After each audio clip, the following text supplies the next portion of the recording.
প্যালেস্টাইনের ওপর ইসরায়েলের ঘটনা ঘটে আমরা আগে দেখেছি যে বরং বাম সংগঠিত বিভিন্ন যে দলগুলি আছেন তারা রাস্তায় নেমেছে, ঠিক আজকেও সেইভাবে প্যালেস্টাইনের ওপর যে হামলা হবে তারই প্রতিবাদে আজকে তৃতীয়ত বাম সংগঠিত দলগুলি রাস্তায় নেমেছে এবং তাদের বারংবার রাস্তায় দেখেছে বা এই আন্দোলনের মাধ্যমে তারা বেরোতে প্যালেস্টাইনের ওপর যেভাবে শিশু নারীদের ওপর যেভাবে অত্যাচার করা হচ্ছে তারই প্রতিবাদে রাস্তায় নেমেছে। পাশাপাশি আমরা দেখতে পেলাম যে এই মিছিলে সিপিএমের যে শীর্ষ নেতৃত্বে দিওয়ান বশির, মোহাম্মদ সেলিম, সূর্যকান্ত মিশ্র আরো অনেকে তা নিজের এবং মার্কিন যুক্তরাষ্ট্রে বা মার্কিনকে তীব্র কটাক্ষ করেছেন।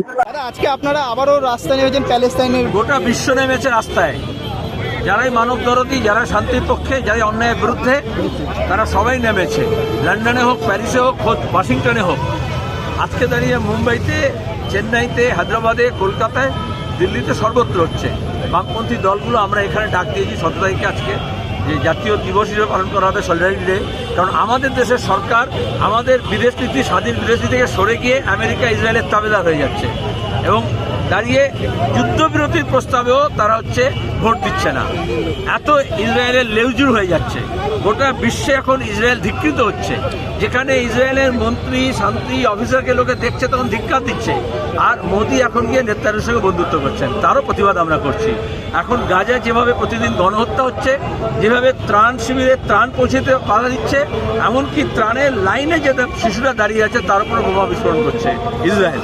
সেই মানবতার শত্রু ইসরায়েল ইতিমধ্যে ইন্টারন্যাশনাল কোর্ট অফ জাস্টিস নেতানিয়াহুকে ওয়ার ক্রিমিনাল হিসেবে দোষী করেছে।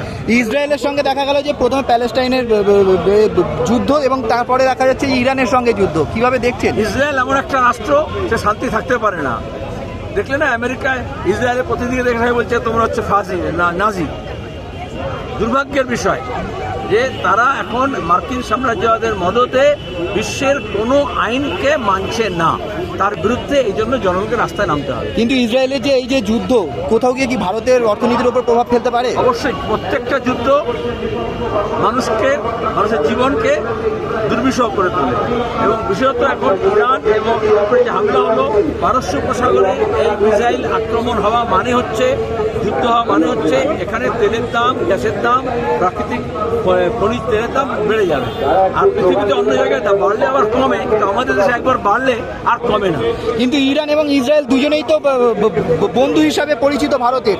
কোথাও এখানে গিয়ে কি ভারতের ইসরায়েল ইরানের সঙ্গে বন্ধুত্ব? তুমি যে জামা কাপড় পরেছ, তুমি যে ভাষায় কথা বলো, তুমি যে আসবাব ব্যবহার করো, তোমার যে সংস্কৃতি, এই সবটা হচ্ছে পার্সিয়ান কালচারের সঙ্গে মিল। ইসরায়েলের সঙ্গে 2017 পরে মোদি বন্ধুত্ব করছেন।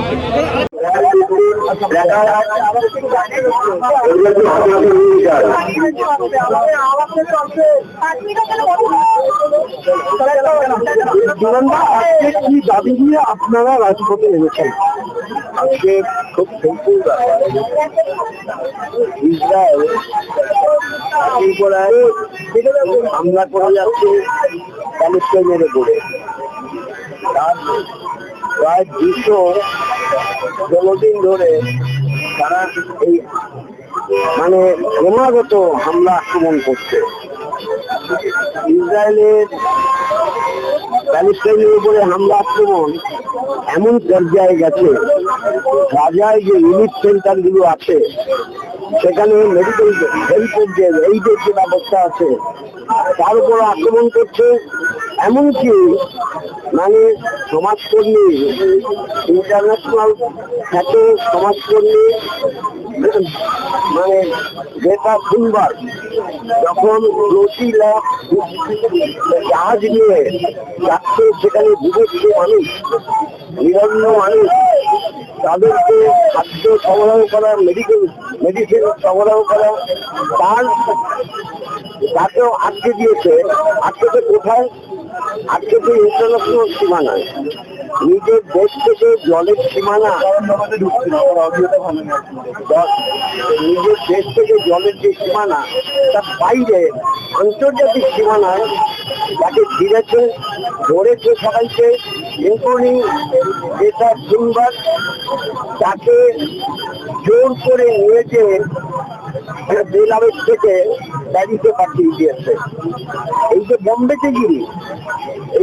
চিগিরি, তার প্রতিবাদ করতে সারা দেশে আজকে 5টা পার্টি রাজনৈতিক দল সিপিআই, সিপিআইএম, সিপিআইএম এর লিবারেশন, আরএসপি, জনমত ব্লক, যারা সারা দেশে এই কর্মসূচি পালন করছে তারই অঙ্গ কলকাতা মহানগরী, যে মহানগরীতে আরাফাতকে সংবর্ধনা দেওয়া হয়েছিল, সেখানে আমরা আজকে এর প্রতিবাদে বিক্ষোভ মিছিলে সামিল ইরানের সঙ্গে যুদ্ধে আক্রমণ চালাচ্ছে। প্যালেস্টাইনে হামলা আক্রমণ নির্বিবাদে করার পর এখন প্যালেস্টাইনেও করছে, আবার ইরাকের উপরও হামলা শুরু করেছে। যেভাবে ইরাকে হামলা করেছে রাত্রিবেলা দুদিন আগে,